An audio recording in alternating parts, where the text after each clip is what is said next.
मनुष्य के जीवन में जब तक अध्यात्म नहीं होता तो जानवर होता है। वो मनुष्य रूप में वो राक्षस होता है, वो जानवर होता है, क्योंकि उसको पता ही नहीं धर्म किसे कहते हैं, अध्यात्म का पता नहीं, तो डर किसका उसको।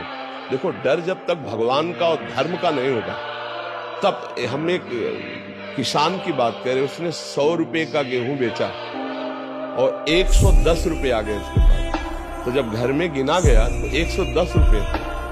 तो उस किसान ने पहले आज्ञा करी कि उसको जाओ पूरा रुपया दिखाओ कि 10 रुपया आपके एक्स्ट्रा है, ये लीजिए, तब हमारे घर में पानी पिया जाएगा, ऐसे नहीं पिया जाएगा। अब अगर आज का समय देखो तो दबा के रख लिया जाएगा कि 10 एक्स्ट्रा में आ गए, लेकिन वो 10 तुम्हारे लिए हानिकारक है। तो आज का समाज चरित्र को बेच करके, धर्म को बेच करके वो धन की प्राप्ति चाहता है।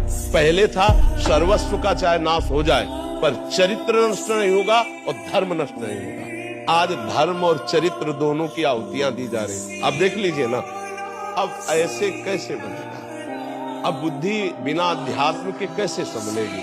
अब और समस्या ये है कि अध्यात्म का सही अर्थ तभी आपको समझ में आएगा जब हम अध्यात्म में स्थित हो, हमारे अंदर अर्थ लोलुपता ना हो, हमारे अंदर भोग लोलुपता ना हो, तो हम समाज को अध्यात्म का दर्पण दिखा सकते हैं। लेकिन यदि अध्यात्म को हम बेचते हैं तो अध्यात्म का रंग नहीं चढ़ेगा।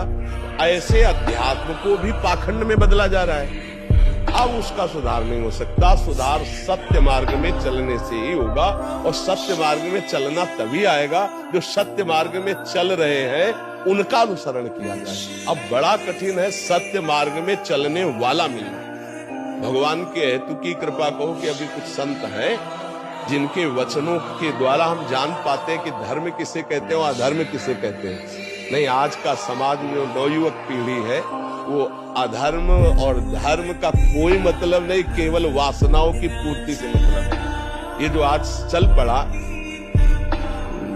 फिर हम वहीं पहुंचाते हैं, बॉयफ्रेंड गर्लफ्रेंड, ये जो सब चल पड़ा है, इसमें बहुत हानि हमारे समाज की है, क्योंकि व्यभिचार का स्वभाव बन गया।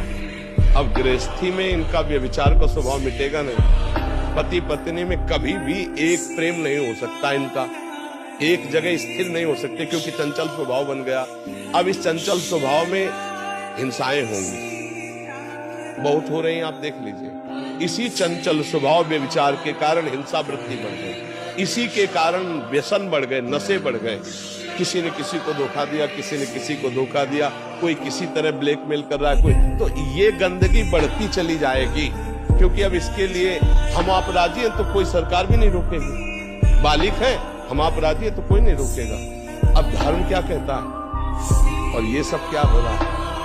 अब कैसे धर्म को कोई समझेगा? यहाँ हमारे भारत में चरित्र की रक्षा के लिए जब देखा कि अधर्मी आ रहे हैं वो हमारा स्पर्श करेंगे, तो हजार हजार की संख्या में आग में अपने शरीर की आहुति दे दी, लेकिन अधर्मियों को छूने नहीं दिया शरीर। आज उसी धर्म वाले हम, वही भारतीय हम, क्या करें? क्या करें? जरा विचार करके देखिए। बोले इससे ब्रेकअप हो गया, उससे मित्रता हो गई, उससे ब्रेकअप हुआ, उससे मित्रता हुई। थोड़ा सभ्यता की भाषा में बोल रहे हो, जरा गांव की भाषा में आके बोलो, इसको क्या कहोगे आप?